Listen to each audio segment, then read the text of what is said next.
Good morning, everybody, or good evening, or good afternoon, or good night, depending on what time you're watching this. It's Thursday, April 6th, 2023. It's 4:33 in the morning. Okay, I'm going to read one of these poems that I'm not going to butcher. Because to me, poems are sacred and I don't want to butcher them. I have no idea why. Probably because all these people are really old and they don't deserve for their poems to be butchered by me, who can't pronounce any freaking word that it freaking says. So I'm going to read one of these poems that I'm not going to butcher.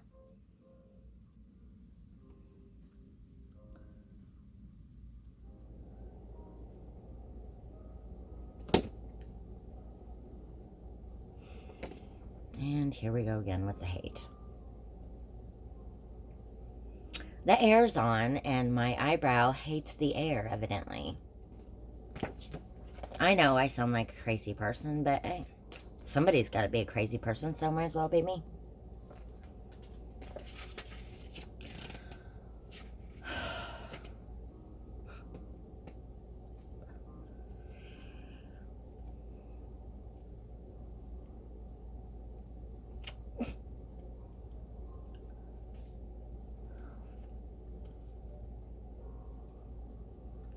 Makes all kinds of different people to make the world go round. That's an old school saying. Okay, I'm going to read Thomas Hardy since I had a dream with the word Thomas in it. Thomas Hardy, 1840 to 1928. Thomas Hardy was born near Stinsford in Dorset on June 2nd, 1840. He attended school in the village and in Dorchester. His formal education was augmented by extensive private reading. Hardy's father was a master builder contractor, and the boy set out to become an architect. At 15, he was apprenticed.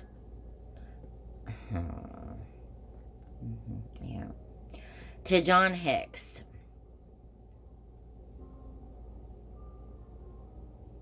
Oh, well, thank God. Somebody that's a nice person. Okay, since years later, in 1861, he left for London to practice architecture.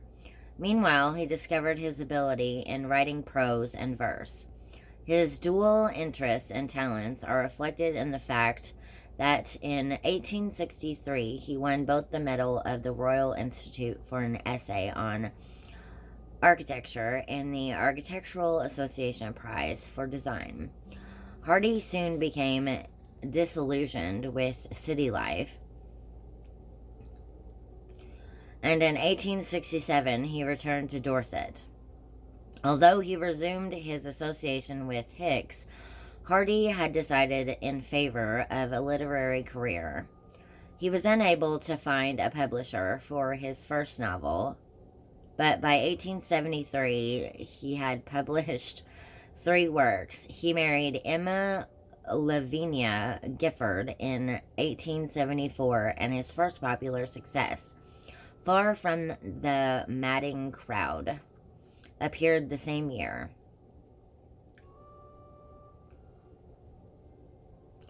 One of his finest novels, The Return of the Native, was written in 1876. It was followed by 4 lesser works and then another triumph. The Mayor of Casterbridge, 1886. Hardy's reputation was established, and he found a ready audience for his writings, which usually appeared in serial form. A second attempt at London life resulted in a permanent return to his Dorset countryside. He designed his home Max Gate himself. Hardy's most famous novel, Tess of the D'Urbervilles was written in 1891. Jude the Obscure in 1896. By 1900, Hardy had turned from prose to verse writing.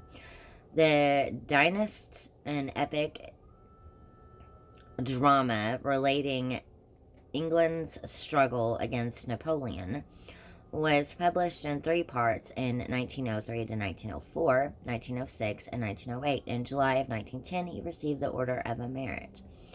2 years later, his wife died, and in 1914, he married Florence Emily Dugdale. Hardy devoted the remainder of his life primarily to lyric poetry. Times Laughingstocks was published in 1909, Satires of Circumstance in 1914, Monuments of Vision in 1917, Late Lyrics and Earlier in 1922, and Human Shows for Fantasies, but it's spelled Phantasis, in 1925. On January 11th, 1928, Thomas Hardy died at Max Gate. He was buried in Westminster Abbey. The complete works of Thomas Hardy is published in the Library Edition, 1953 to, and there isn't a year. These are numerous editions of the collected poetry. Florence Hardy wrote the early life of Thomas Hardy, 1928, and the later years of Thomas Hardy, 1930. Critical studies of Hardy's work included, among others, C. Day Lewis, The Lyrical Poetry of Thomas Hardy, 1953, and J. Holloway's The Victorian Sage, 1953. An excellent discussion of Hardy's lyricism is in R.P. Blackmer's The Shorter Poems of Hardy in His Language as Gesture, 1952. And that's all for this video. Thank you for watching.